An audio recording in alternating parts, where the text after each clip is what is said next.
ನನಗೂ ನನ್ನ ಗಂಡನಿಗೆ ಮದುವೆ ಆಗಿದೆ. ಇದ್ದಿನಿಂದ ಜಗಳ ಜಾಸ್ತಿ, ಹೊಂದಾಣಿಕೆ ಕಡಿಮೆ. ಅವರು ಯಾವಾಗಲೂ ನಿನಗೆ ಆಸೆ ಜಾಸ್ತಿ ಅಂತ ಚುಚ್ಚು ಮಾತಾಡ್ತಾರೆ. ಆದರೆ ನಾನು ನಿಜವಾಗಲೂ ಆ ಥರ ಇಲ್ಲ. ನನಗೂ ವಯೋಸಹಜ ಆಸೆಗಳು ಇದ್ದಾವೆ. ಅದನ್ನು ಈಡೇರಿಸಿಕೊಳ್ಳಬೇಕು ಅಂತ ನಾನು ಹಠ ಮಾಡುತ್ತೇನೆ. ಹೌದು, ಅಂದ ಹಾಗೆ ನನ್ನ ಹೆಸರು ಅನಿತಾ. ನಾವು ಮದುವೆ ಆದಮೇಲೆ ಮನೆಯಿಂದ ಆಚೆ ಬರುತ್ತೇವೆ. ನಮ್ಮಲ್ಲಿ ದುಡ್ಡಿಲ್ಲ. ಹಣಕ್ಕಾಗಿ ಸ್ವಲ್ಪ ಕಷ್ಟ ಇದೆ. ನಾವು ಕಷ್ಟಪಟ್ಟು ಹೇಗೋ ಒಂದು ಸೈಟನ್ನು ತೆಗೆದುಕೊಂಡು ಇನ್ನೇನಿದ್ದರೂ ಅದರಲ್ಲಿ ಮನೆಯನ್ನು ಕಟ್ಟಬೇಕು. ಆದರೆ ಮನೆ ಕಟ್ಟಬೇಕು ಅಂದರೆ ದುಡ್ಡು ಬೇಕು. ಮೊದಲೇ ಲೋನ್ ಆಗಿದೆ. ಈ ವರ್ಷ ಮನೆ ಕಟ್ಟಬೇಕು ಅಂತ ನಾವು ಅಂದುಕೊಂಡಿದ್ದೇವೆ.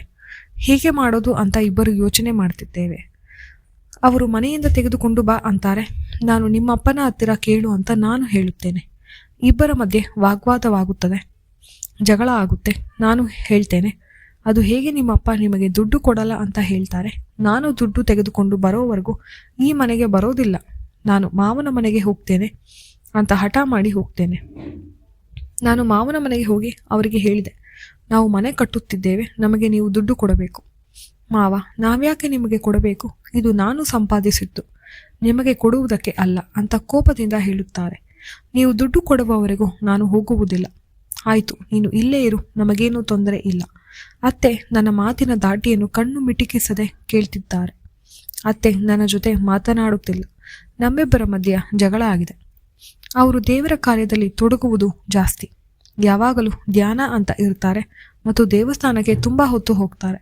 ಆ ಸಮಯಕ್ಕಾಗಿ ಕಾಯುತ್ತಿದ್ದೆ, ಯಾಕಂದರೆ ಆ ಸಮಯದಲ್ಲಿ ನಾನು ಮಾವನ ಹತ್ತಿರ ದುಡ್ಡಿಗಾಗಿ ಮಾತನಾಡಬಹುದು ಅಂತ. ಹೀಗೆ ಒಂದು ಸಂಜೆ ಅತ್ತೆ ಹೋದರು. ಬರುವುದು 2-3 ಗಂಟೆ ಆಗುತ್ತೆ ಅಂತ ಅಂದರು. ನಾನು ಮಾವನ ಹತ್ತಿರ ಮಾತಾಡೋಕೆ ಇದು ಒಳ್ಳೆ ಸಮಯ ಅಂತ ಮನಸ್ಸಿನಲ್ಲಿ ಲೆಕ್ಕ ಹಾಕಿದೆ. ಮಾವ ಪೇಪರ್ ಓದುತ್ತಾ ಕೂತಿದ್ದಾರೆ. ನಾನು ಕೇಳಿದೆ, ಮಾವ, ನಿಜವಾಗಲೂ ನಮಗೆ ದುಡ್ಡಿನ ಅವಶ್ಯಕತೆ ಇದೆ. ನಿಮ್ಮ ಮೇಲೆ ನಾವು ಸುಮ್ಮನೆ ಹೇಳುತ್ತಿಲ್ಲ. ನೀವು ಸಹಾಯ ಮಾಡುತ್ತಿರುವುದು ನಿಮ್ಮ ಮಗನಿಗೆ ಅಲ್ಲವೇ? ಹೌದಮ್ಮ, ನೀನು ಹೇಳುತ್ತಿರುವುದು ನಿಜ. ಆದರೆ ಎಲ್ಲ ದುಡ್ಡನ್ನು ನಿಮಗೆ ಕೊಟ್ಟರೆ ನಾನೇನು ಮಾಡುವುದು? ನಾವು ಖಂಡಿತ ನಿಮ್ಮನ್ನು ನೋಡಿಕೊಳ್ಳುತ್ತೇವೆ ಮಾವ. ನೀವು ಅದರ ಬಗ್ಗೆ ಚಿಂತೆ ಮಾಡಬೇಡಿ. ಆದರೆ ಈ ಸಮಯಕ್ಕೆ ನಮಗೆ ಸ್ವಲ್ಪ ಸಹಾಯ ಮಾಡಿ. ನಮಗೆ ಆದಷ್ಟು ಬೇಗ ದುಡ್ಡು ಬಂದ ಮೇಲೆ ನಿಮಗೆ ಅದನ್ನು ತೀರಿಸುತ್ತೇವೆ. ನೋಡಮ್ಮ, ನಾನು ದುಡ್ಡು ಕೊಡಬೇಕು ಅಂದರೆ ನೀನು ಏನಾದರೂ ಹಣವನ್ನು ಇಡಬೇಕು. ನಮ್ಮ ಹತ್ರ ಇರುವುದು ಅದೊಂದೇ ಸೈಟು ಮಾವ, ನಿಮಗೆ ಗೊತ್ತಿದೆ. ಅದು ಬಿಟ್ಟರೆ ಏನೂ ಉಳಿದಿಲ್ಲ. ಇಲ್ಲಮ್ಮ, ನೀನು ಮನಸ್ಸು ಮಾಡಿದರೆ ನೀನು ಹಣವನ್ನು ಇಡಬಹುದು.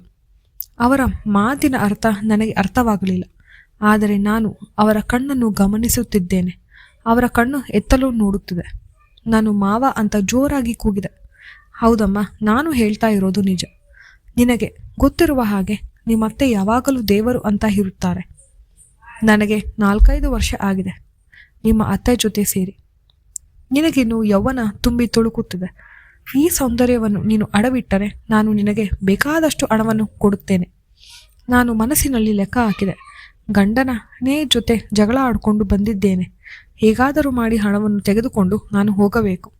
ನೀನು ಹಣವನ್ನು ವಾಪಸ್ ನೀಡುವವರೆಗೂ ಮಾತ್ರ ಹಣವನ್ನು ಇಟ್ಟರೆ ಸಾಕು. ಆಯಿತು ಮಾವ, ನನ್ನಲ್ಲಿ ಇರುವುದು ಹಣವನ್ನು ಇಡುತ್ತೇನೆ. ಮಾವ ಖಜಾನೆ ಹತ್ತಿರ ಹಣವನ್ನು ತಂದರು. ನನ್ನ ಕೈಗೆ ಇಟ್ಟು, ಹಣವನ್ನು ಇಟ್ಟಿದ್ದೀಯಾ? ಪ್ರತಿ ತಿಂಗಳು ನೀನು ಬಡ್ಡಿಯನ್ನು ನೀಡಬೇಕು. ಈ ತಿಂಗಳ ಬಡ್ಡಿಯನ್ನು ಇವಾಗ ತೆಗೆದುಕೊಳ್ಳುತ್ತೇನೆ. ಹೇಗಿದ್ದರೂ ಬಂದಿದ್ದೀಯಾ? ನೀನು ಬಡ್ಡಿ ಸರಿಯಾಗಿ ನೀಡದಿದ್ದರೆ ಚಕ್ರ ಬಡ್ಡಿ ಸೇರಿಸುತ್ತೇನೆ. ನೀವು ಚಕ್ರ ಬಡ್ಡಿ ತೆಗೆದುಕೊಂಡರೂ ನನಗೇನು ತೊಂದರೆ ಇಲ್ಲ ಮಾವ. ಮಾವ ಅವರ ಕೋಣೆಗೆ ಕರೆದುಕೊಂಡು ಜೋರಾಗಿ ಬಿಗಿದಪ್ಪಿ ಬಡ್ಡಿ ಏನು ತೆಗೆದುಕೊಳ್ಳಲು ಶುರು ಮಾಡಿದರು. ಅವರು 1 ಬಾರಿ ಬಡ್ಡಿಯನ್ನು ತೆಗೆದುಕೊಳ್ಳಲಿಲ್ಲ. ಅವರಿಗೆ ಇದ್ದ 2 ಗಂಟೆಯಲ್ಲಿ ಸಮಯದಲ್ಲಿ 3 ಬಾರಿ ಬಡ್ಡಿಯನ್ನು ತೆಗೆದುಕೊಂಡರು. ಮಾವ, ಇದು ಹೇಗೆ ಸಾಧ್ಯ ಅಂದರೆ ಏನು ಮಾಡೋದಮ್ಮ, 4-5 ವರ್ಷಗಳ ಅಂತರ. ಆದರೂ ನಿಮಗೆ ವಯಸ್ಸಾದರೂ ನಿಮಗೆ ಇದರಲ್ಲಿ ಕೊರತೆ ಇಲ್ಲ ಮಾವ. ನಿಮ್ಮ ಮಗನಿಗೆ ಮೀರಿಸುತ್ತೀರಾ ನೀವು? ಎಷ್ಟಾದರೂ ನಾನು ಅವನ ಅಪ್ಪ. ಅವನಿಗಿಂತ ಒಂದು ಕೈ ಜಾಸ್ತಿ ಇರಲೇಬೇಕಲ್ವೇ? ಆಯಿತು, ನಿಮ್ಮ ಅತ್ತೆ ಬರೋ ಸಮಯ ಆಗಿದೆ, ನೀನು ಹೊರಡು. ನಾನು ಅತ್ತೆಗೆ ಗೊತ್ತಾಗದಂತೆ ಹಣವನ್ನು ತೆಗೆದುಕೊಂಡು ಬಾಗಿನಲ್ಲಿ ಇಟ್ಟುಕೊಂಡೆ. ಮರುದಿನ ನಾನು ಅತ್ತೆ ಹತ್ತಿರ ಸಬೂಬು ಹೇಳಿ ನನ್ನ ಮನೆಗೆ ವಾಪಸ್ಸು ಬಂದೆ. ನನ್ನ ಗಂಡನಿಗೆ ಹಣವನ್ನು ನೀಡಿ ನಾನು ನಿನ್ನ ತಂದೆ ಹತ್ತಿರ ಜಗಳವನ್ನು ಆಡಿ ಹಣವನ್ನು ತಂದಿದ್ದೇನೆ. ನಾವು ಮನೆಯನ್ನು ಕಟ್ಟೋಣ ಅಂತ ಅವರಿಗೆ ದುಂಬಾಲು ಬಿದ್ದು ಮನೆ ಶುರು ಮಾಡಿದ್ವಿ.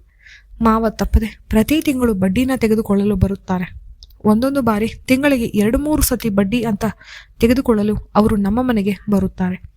ನನಗೇನೂ ಅಭ್ಯಂತರವಿಲ್ಲ, ಯಾಕಂದ್ರೆ ನಾನು ಇಷ್ಟಪಟ್ಟಂತೆ ಮನೆ ಕಟ್ಟಿಸ್ತಾ ಇದ್ದೇವೆ. ಆ ಮನೆಯನ್ನು ನಾವು ಬೇಗ ಪೂರೈಸಿ ಗೃಹ ಪ್ರವೇಶವನ್ನು ಮಾಡಿದ್ವಿ. ಮಾವ ನನಗೆ ಇನ್ನೇನಮ್ಮ ಹಣವನ್ನು ತೀರಿಸುತ್ತೀಯೇ ಅಂತ ಕೇಳಿದ್ರು. ನಾನು ಅವರಿಗೆ ಹೇಳಿದೆ, ಇಲ್ಲ ಮಾವ, ನನಗೆ ಬಡ್ಡಿ ಕಟ್ಟೋಕೆ ಇಷ್ಟ ಆಗಿದೆ, ಅದಕ್ಕೆ ನಾನು ಬಡ್ಡಿಯನ್ನು ಮಾತ್ರ ಕಟ್ಟುತ್ತೇನೆ. ಮನೆಯನ್ನು ನಾವು ಅಚ್ಚುಕಟ್ಟಾಗಿ ಕಟ್ಟಿದ್ದೇವೆ. ಮನೆ ಚಿಕ್ಕದಾದರೂ ಸುಂದರವಾಗಿದೆ. ಎಲ್ಲರಿಗೂ ನಮ್ಮನೆ ಕಟ್ಟಬೇಕೆಂಬ ಆಸೆ ಇರುತ್ತೆ. ನನಗೂ ಆಸೆ ಬೃಹದಾಕಾರವಾಗಿ ಬೆಳೆದಿತ್ತು. ಅದಕ್ಕೆ ಹೇಗಾದರೂ ಮಾಡಿ ತೀರಿಸಿಕೊಳ್ಳಬೇಕೆಂದು ನಾನು ಈ ಕೆಲಸವನ್ನು ಮಾಡಿದೆ.